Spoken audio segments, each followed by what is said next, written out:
Бес арыстың бірі Мағжан Жұмабаев. Мағжан Жұмабаев қазақ әдебиетінің көрнекті өкілдерінің бірі, Алаш қозғалысының белді мүшесі. Ол 1893 жылы қазіргі солтүстік Қазақстан облысында дүниеге келген. Мағжан жасынан зерек болып, білімге құштарлық танытты. Ол Қызылжардағы медреседе, кейін Омбыдағы мұғалімдер семинариясында білім алды. Жас ақын ретінде алаш зиялыларының қатарында жүріп, ұлт мүддесін қорғауға атсалысты. Оның шығармалары елдің азаттығы, ұлттық рух, білім мен өнер тақырыптарын қамтиды. Мағжанның поэзиясы ерекше сыршылдықпен, терең оймен ерекшеленеді. Оның «Мен жастарға сенемін» атты өлеңі бүгінгі күнге дейін өзектілігін жоғалтпаған, ел болашағына сенім артуға үндейтін туынды. Ол өлеңдерінде қазақ халқының тәуелсіздікке жетуін, білім арқылы өркендеуін армандады. Сонымен қатар Мағжан педагогика және сауатты бол еңбектерін жазып, білім саласына да өз үлесін қосты. Алайда кеңес үкіметі оның ұлттық көзқарасын жақтырмады. 1929 жылы ол қамауға алынып, ату жазасына кесілді. Ұзақ жылдар бойы оның есімі мен шығармашылығына тыйым салынды. Тек 1989 жылы ақталып, шығармалары қайта жарық көрді. Бүгінде Мағжан Жұмабаев қазақ әдебиетінің ғана емес, бүкіл қазақ руханиятының маңызды тұлғасы. Мағжан Жұмабаев қазақ поэзиясының жарық жұлдызы, азаттық пен білімді ту еткен ұлт қайраткері. Оның өмірі мен шығармашылығына қазақтың бес арысы Ахмет Байтұрсынұлы, Міржақып Дулатұлы, Жүсіпбек Аймауытов, Сәкен Сейфуллин және Шәкәрім Құдайбердіұлы үлкен әсер етті. Бұл тұлғалар Мағжанның әдеби қалыптасуында, саяси көзқарасының жетілуінде, рухани дамуы мен ұлттық идеяларын шыңдауында ерекше рөл атқарды.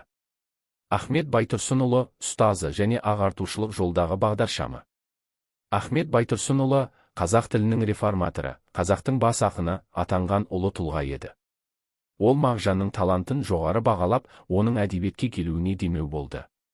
Ахметтің ағартушылық еңбектері мен ұлттық сананы оятуға арналған күресі Мағжанның да поэзиясында көрініс тапты. Ахмет секілді Мағжан да халықты білімге, өркениетке ұмтылуға шақырды. Оның педагогика атты еңбегі осы жолдағы елеулі қадамы болды. Міржақып Дулатұлы ұлтжандылық рухын оятушы. Міржақып Дулатұлы Мағжанның өмірінде ерекше орын алды. Ол Мағжанның шығармашылығына қолдау білдіріп, оның поэзиясын қазақ әдебиетінің биік белесі ретінде бағалады.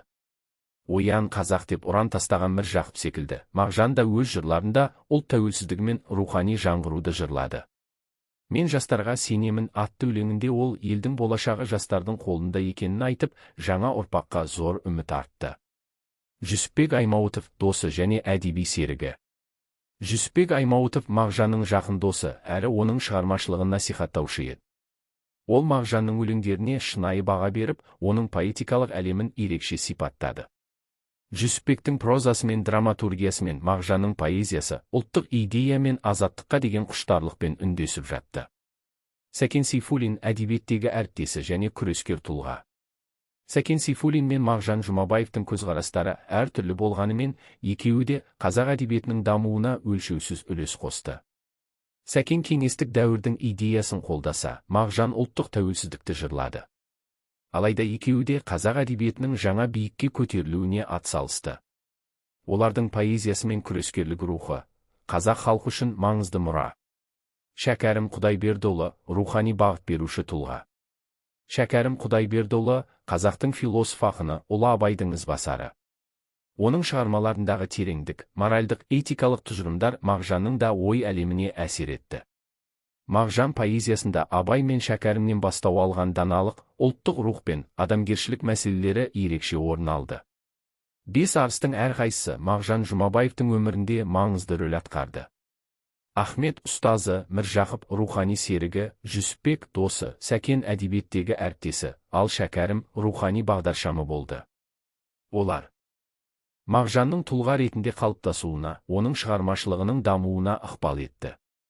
Мағжан да олармен бірге ұлт үшін күресіп, қазақ әдебиетінің алтын қорына енді. Бес арыстың да, Мағжанның да еңбектері қазақ халқының мәңгілік рухани қазынасы.